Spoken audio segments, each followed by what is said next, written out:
Mudando um pouquinho da questão jurídica, mas ainda dentro da questão da fosfetanolamina sintética, eu não posso deixar de dar uma opinião e de esclarecer um ponto de vista meu.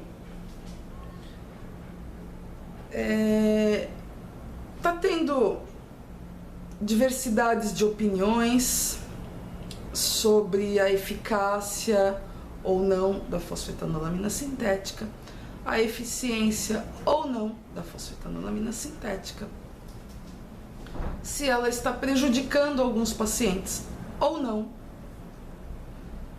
se ela está fazendo algum mal ou não, tá? Eu sei que essas são questões que tá na boca do povo, né? Vamos dizer assim, que estão intrigando algumas pessoas.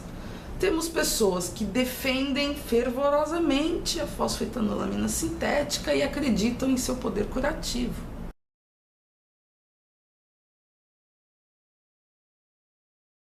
Do lado, temos pessoas que nunca acreditaram na fosfetanolamina sintética. E temos ainda, vamos dizer assim, um terceiro lado, né? Eu sei que isso não é um termo correto, mas existe aí uma terceira turma, onde eu me encontro. Eu realmente, durante muito tempo, acreditei no poder, até mesmo de cura, da fosfetanolamina sintética. Eu vi vários vídeos.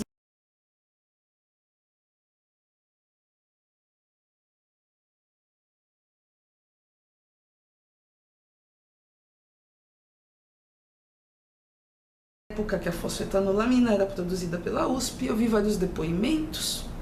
Eu me emocionei de chorar com vários depoimentos. Em vários momentos eu pensei que talvez a fosfetanolamina tivesse sido a cura do meu pai. E sofri muito em saber que eu tinha descoberto a fosfetanolamina muito tarde mesmo. Eu descobri a fosfetanolamina há um pouco mais de um ano.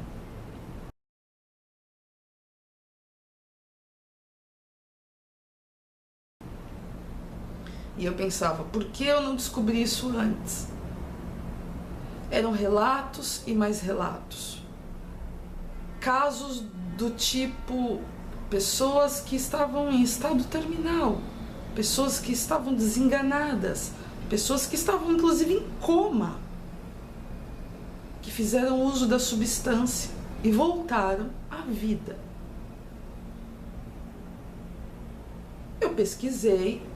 Tanto é que eu, como advogada, demorei para dar entrada na minha primeira ação de fosfetanolamina sintética, e isso pode ser facilmente comprovado, é só entrar no site do TJ de São Paulo.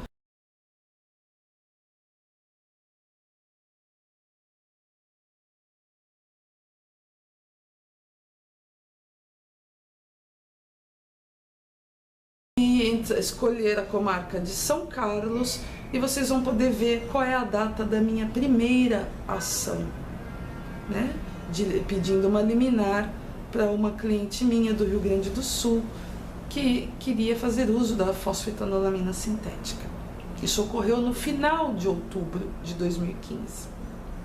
Então eu demorei. Muitas pessoas me procuravam e eu dizia que eu ainda não estava fazendo aquelas ações, porque eu gostaria de entender melhor a fosfetanolamina sintética. Eu gostaria realmente, antes de patrocinar essas causas, acreditar naquilo que de certa forma eu estava vendendo para você.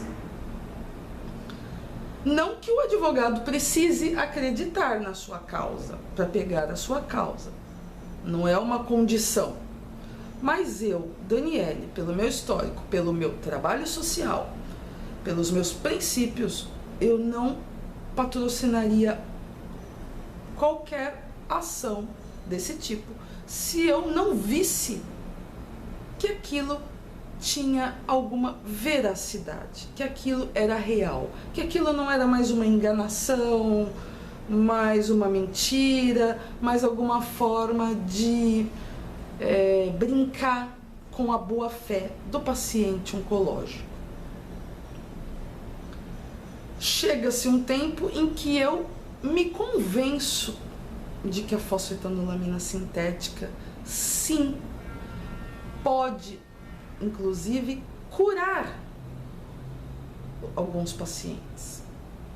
Eu vi vários vídeos, por exemplo, em que o Sr. Gilberto Quiris afirma que a fosfetanolamina cura o câncer. A fosfetanolamina sintética era produzida dentro da USP, uma das melhores universidades do nosso país. E talvez, né, uma das melhores em nível mundial. Sabemos o renome, a credibilidade que a Universidade de São Paulo tem.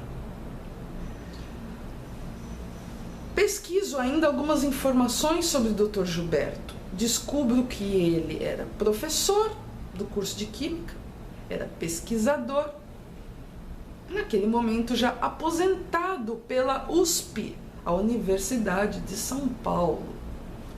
Ou seja, vejo uma credibilidade naquele senhor, que mesmo sendo uma pessoa simples, com um português não muito perfeito, de hábitos simples, mas vejo credibilidade naquele pesquisador. Ainda mais estando ligado à Universidade de São Paulo, à USP, que, convenhamos, passa uma credibilidade. O nome da USP estava ali, embasando. Era a pílula da USP, era a cápsula da USP, a pílula do câncer da USP. Então, eu passo a acreditar que aquilo realmente era verdade. Me convenço da eficiência, da eficácia e do poder de cura da fosfetanolamina sintética, principalmente após ver os depoimentos dos pesquisadores, os vídeos dos pesquisadores, as entrevistas concedidas pelos pesquisadores. Em vários deles, e isso está na internet para qualquer um consultar, em vários deles eles afirmam o poder de cura da substância fosfetanolamina sintética. Então, Daniele, como advogada convencida do poder daquela substância, decide patrocinar as primeiras ações. Patrocinar significa dar entrada, fazer as ações dos clientes, dos pacientes oncológicos. Começo então as minhas primeiras ações lá em outubro de 2015. Tá? Quando chegamos aí por agosto, setembro desse ano, mudou todo o cenário, sai a USP do cenário, entra a PDT.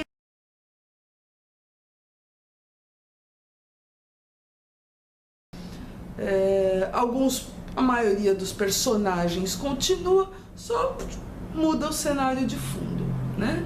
Vamos lá, sai USP, que para em março a fabricação, anunciando em diário oficial que parava a fabricação, enviando o seu funcionário, Salvador Claro Neto, lá para Cravinhos, na PDT Pharma, para dar início à sintetização, manipulação, fabricação da substância para os testes clínicos que tinham acabado de ser firmados, né? Um acordo com o governo do estado de São Paulo, o senhor Gilberto, para fazer a substância apenas para testes clínicos. Bom, falei, né? Mudou o cenário, sai USP, entra PDT.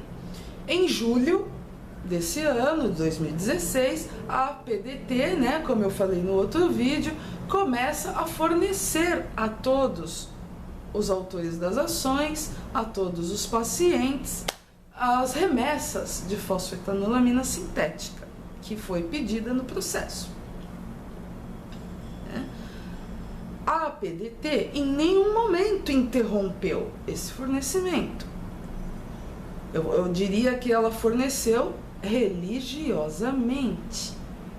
Não houve falha por parte da PDT, tá? Não houve atraso, ou seja, não houve autor de ação, paciente oncológico, que tenha ficado sem a sua substância, que tenha ficado algum dia de intervalo sem ter a sua substância, porque a PDT cumpriu corretamente os prazos e vem cumprindo até o presente momento. Lá por final de agosto, começo de setembro, após 2 observações pessoais, uma foi o vídeo da menina Cássia, que foi um dos primeiros vídeos que eu postei aí no canal, vocês podem ver. E após a piora de uma criança, que eu posso contar a história da criança em outro vídeo, uma piora repentina e muito grave da criança. Muito grave, inexplicável aos olhos da medicina. Essa mãe me procura desesperada, com a suspeita de que sua filha pudesse ter tido aquela inexplicável piora pelo uso da fosfetanolamina sintética. Essas 2 pulguinhas ficaram na minha cabeça: a morte da Cássia e a piora da criança. Até aí, eu não poderia jamais afirmar nem que a morte da Cássia tenha sido acelerada, pelo menos, pelo uso da fosfetanolamina, nem que a piora da criança tenha se dado pelo uso da fosfetanolamina. Eu decido, então, questionar os meus clientes. Nós temos um grupo no WhatsApp, onde eu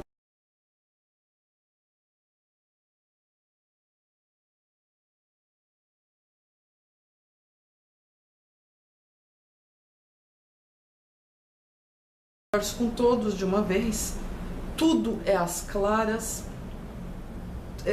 Para eu tomar qualquer decisão, eu questiono, eu indago a todos e eu espero a anuência, a autorização de todos os meus clientes, com os quais eu tenho uma ótima relação. Eu passo a indagar a eles como eles estão após 1 mês e meio de uso, beirando 60 dias de uso. Porque até aí eu não ouvia de nenhum deles os relatos que eu ouvia na época de USP. Na época, como eu falei, época de USP era questão de 5 dias, tinha paciente quase ressuscitando. E eu tenho observado que os meus clientes estão calados. Conversávamos sempre sobre outros assuntos, mas eu não via expressões de melhora, expressões de felicidade, aquelas expressões que eu via, né, em vídeos, via em depoimentos de época de USP. Não via isso. Passo a questionar outros colegas advogados também.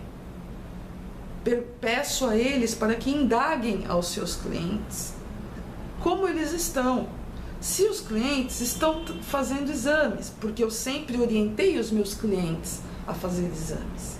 Então eu passo a indagar a eles: vocês estão fazendo exames? Vocês estão acompanhando? Vocês estão notando melhora?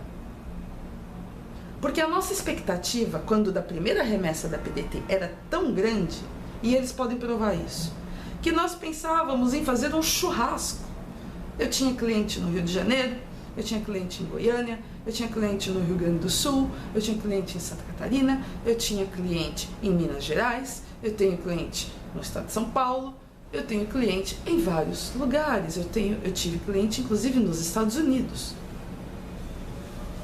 E a gente brincava sempre que quando a gente começasse a ver a melhora deles, a cura deles, porque eles me procuraram todos almejando a cura. E a gente falava que ia todo mundo um para casa do outro, que a gente ia fazer um churrasco. Teve um cliente que falou: doutora, vem aqui para o Rio, quando você vier para o Rio, eu vou te levar para a gente comemorar na churrascaria tal, você vai adorar. Você conhece? Não, eu não conheço essa churrascaria. Então era esse o nosso ritmo de conversa. sempre com muita amizade, com brincadeiras, quebrando o clima. Nunca houve uma formalidade entre os meus clientes e eu.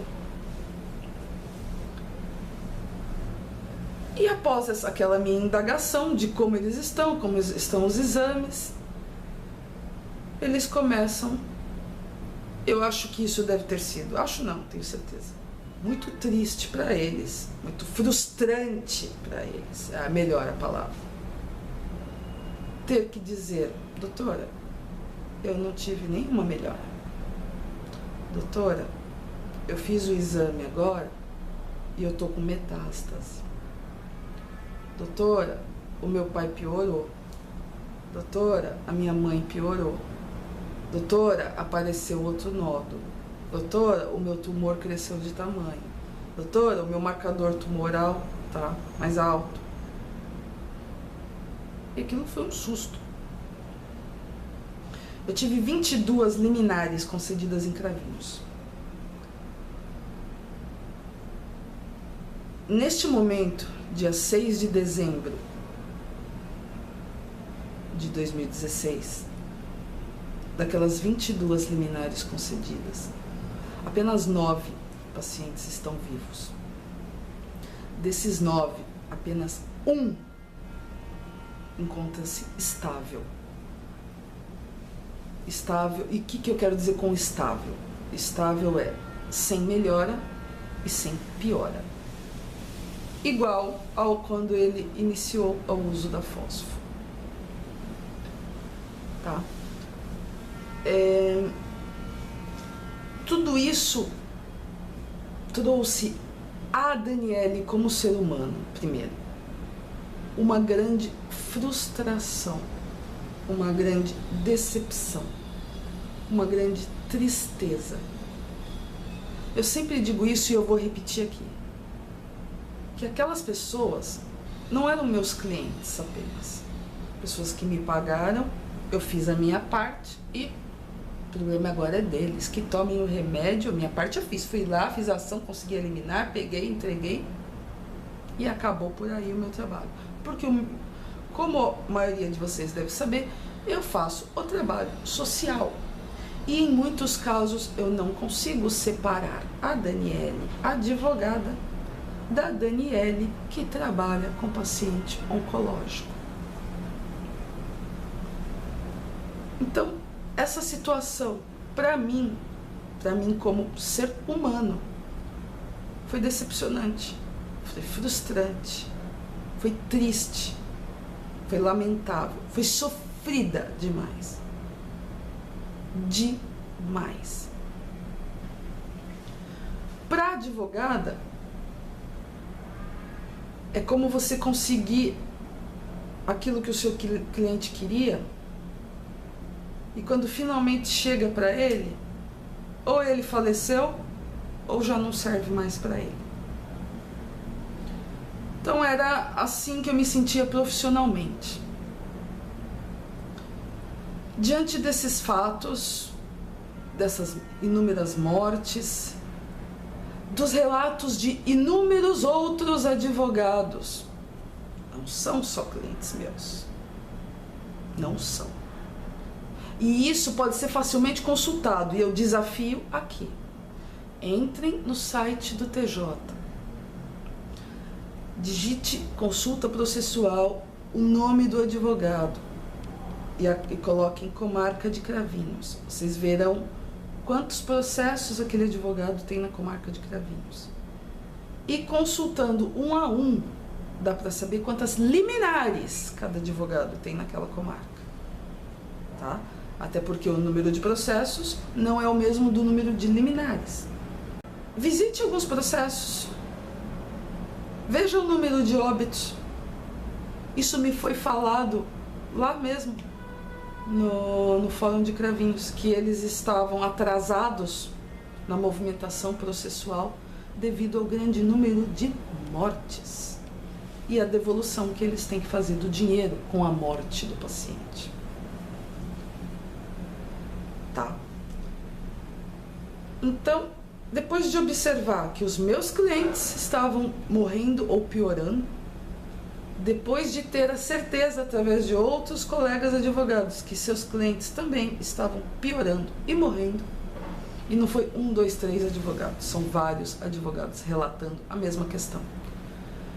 Depois de vir a público, através de rede social, e fazer questionamento a pacientes que não eram meus clientes,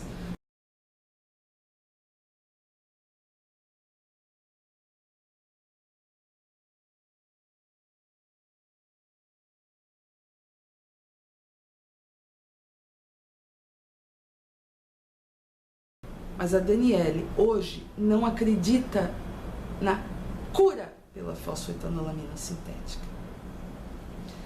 Talvez o que a fosfoetanolamina sintética possa fazer é dar um maior bem-estar ao paciente oncológico. Talvez aliviar as dores, uma maior qualidade de vida àquele paciente. Mas a Daniele hoje, e repito, espero pagar a língua, mas a Daniele hoje não acredita no poder curativo tão alardeado da fosfoetanolamina sintética.